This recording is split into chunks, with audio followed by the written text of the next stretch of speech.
Right now, as I speak to you, over 1 million registered voters in Ekiti State are at polling units deciding who becomes the governor for the next 4 years. This is the largest voters registration in Ekiti's history, and there is one piece of history on that line most Nigerians outside Ekiti might not even know about it.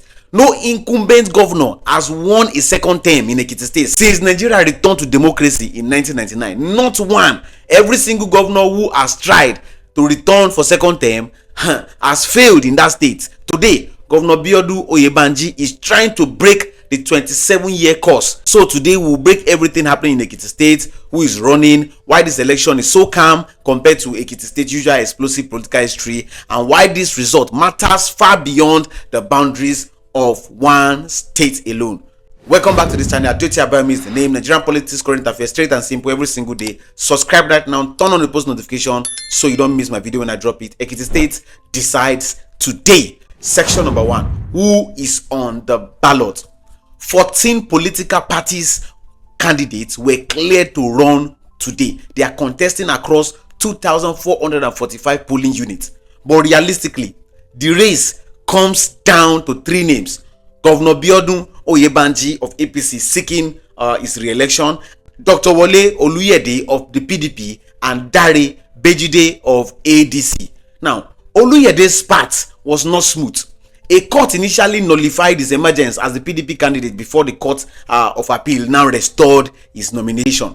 And PDP entered the race relatively late following those prolonged legal issues that he went through. That kind of internal delay rarely helps a challenger that is trying to build momentum against a sitting governor. While Bejide's ADC campaign is believed to be relying partly on the goodwill for Osun State Governor Adeleke Ademola, although there has been no clear indication that that goodwill has translated into significant campaign mobilization or resources. Section number 2. Why this election is unusually calm. Now, here is something interesting about this particular election. Historically, Ekiti State governorship election has been among the most fiercely contested in the country, often producing intense campaign, dramatic political realignments, and nail-biting finishes. This year's election appeared to be just different. The atmosphere in the days leading up to the vote remained unusually calm, despite the presence of 13 challengers on the ballot box. The race is increasingly being viewed as one-horse contest, with Oyebanji enjoying a commanding advantage. Why does this matter? Because a calm election with a dominant incumbent is exactly the kind of environment where political analysis says APC's structural advantage show itself most clearly.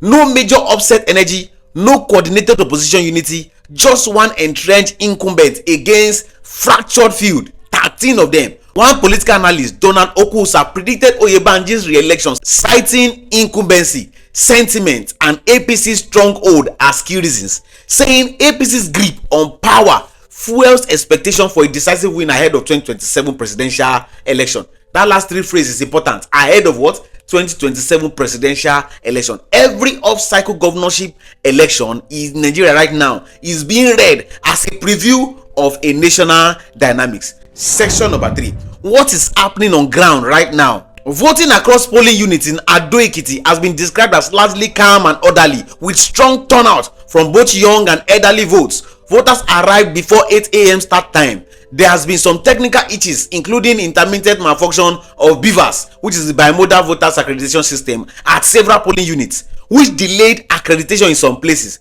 Police have warned against vote trading, ballot box snatching, violence and intimidation, saying offenders will be arrested and prosecuted. And here is something that connects directly to the conversation we had on this channel about power of incumbency and community level vote monitoring. A CJID election observer reported that a bike rider who transported the observer to the polling unit was later given 10,000 naira after voting, and the rider stated he voted who?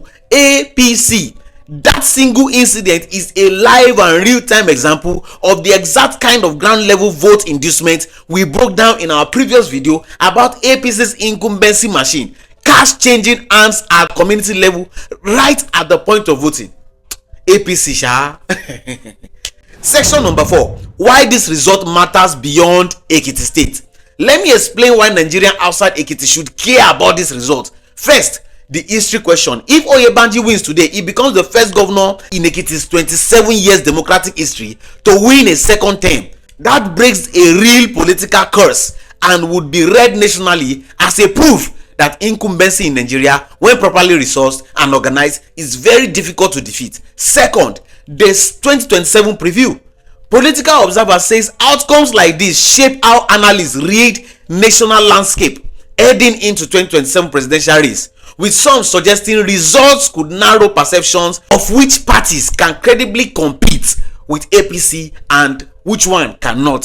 Third, the ADC question. With ADC's the registration battle still ongoing in courts, a strong or weak showing for Bejide today becomes evidence either way in the larger argument about whether ADC remains a viable national platform heading into 2027, especially with Atiku as the party's presidential candidate. This is a state election, but every single party watching it tonight is reading numbers as a message about January 2027. The big question. So here's what I want you to watch out for as the result will start coming out between next 24 hours and 48 hours.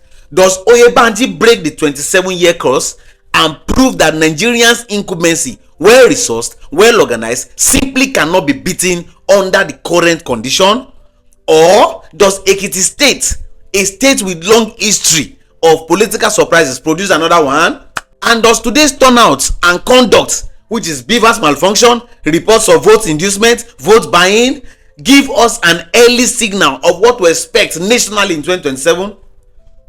Drop your thoughts in the comment section. Do you think Oyebanji will win today, or who do you think will win?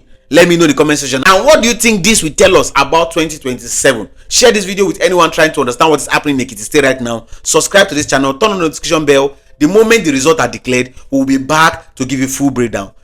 God bless Nigeria. God bless you. I'll see you on the next one.